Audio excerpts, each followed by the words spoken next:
Sahabat Liputan 6, kasus suap Rektor Unila dan dugaan mahasiswa titipan pejabat. Inikah gerbang untuk menguak pusaran jual beli bangku kampus? Itulah headline liputan6.com. Saya Wayan Diananto. Segera dengan laporan selengkapnya.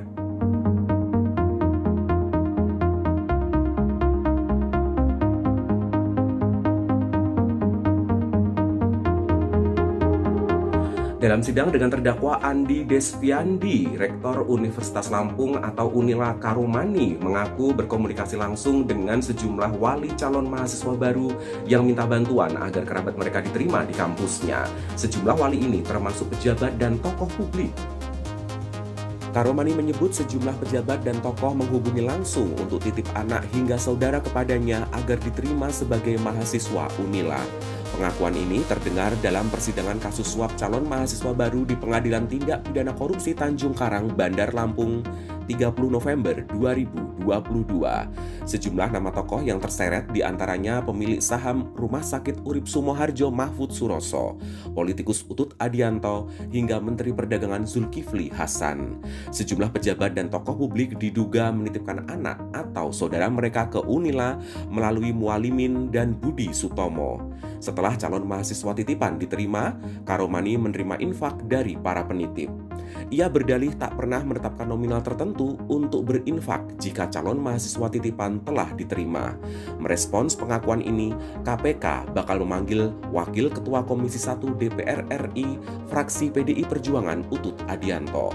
Utut telah diperiksa tim penyidik KPK pada 25 November 2022. Tim penyidik mendelisik dugaan Utut menitipkan calon mahasiswa baru ke Unila lewat Karomani. Ia juga dicecar soal suap yang diterima Karomani.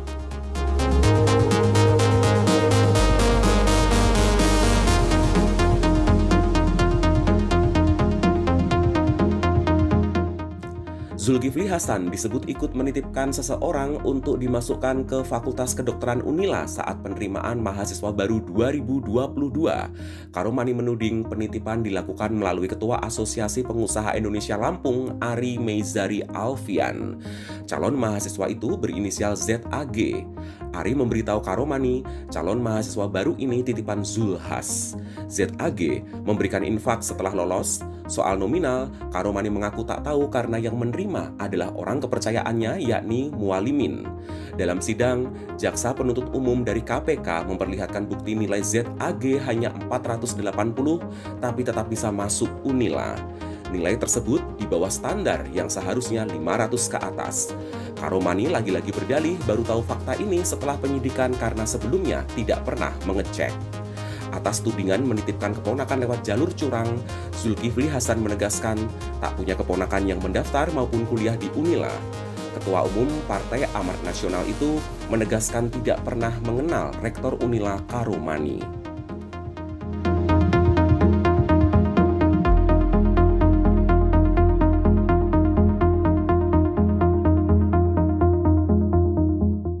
Ahli psikologi politik Hamdi Muluk menilai Kementerian Pendidikan, Kebudayaan, Riset, dan Teknologi berkewajiban mengawasi praktek good governance di lingkungan kampus.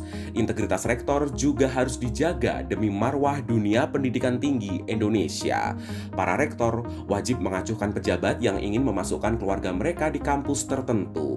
Pada era digital, praktek curang macam ini harusnya tidak dapat dilakukan lagi. Terkait motif Karomani menerima mahasiswa titipan, Hamdi Muluk menduga bisa jadi sang rektor silau uang dan takut terhadap pejabat yang hendak menitipkan sanak saudara. Pengamat pendidikan Indra Karismiaji menilai kasus Unila mencerminkan perguruan tinggi di Indonesia hanya dijadikan tempat cari gelar. Pembenahan sistem pendidikan nasional mutlak diperlukan jika Indonesia tak ingin mengalami bencana bonus demografi di masa depan.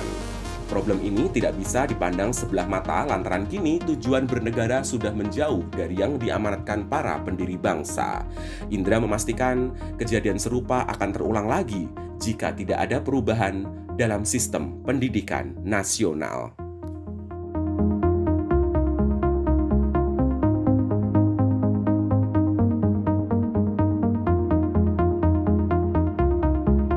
Pengamat pendidikan dari Universitas Pendidikan Indonesia Bandung, Profesor Cecep Darmawan mengingatkan kampus harusnya jadi benteng moralitas pertama soal penerimaan mahasiswa baru. Karenanya dibutuhkan sistem transparansi dalam proses penerimaan. Kedua, dibutuhkan sistem pengawasan. Terakhir, dunia kampus saat ini terpapar virus komersialisasi. Pemerintah harus turun tangan membuat sistem agar perguruan tinggi negeri menjadi lebih terjangkau. Artinya, biaya pendidikan dari APBN harus diupayakan seoptimal mungkin.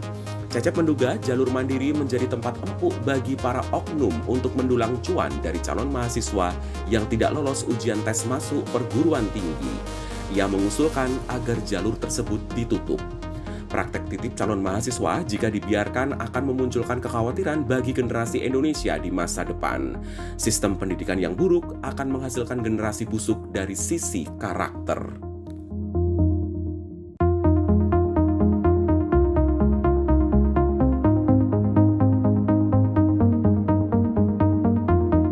Kami akhiri headline liputan6.com, saya Wayan Diananto undur diri, sampai jumpa.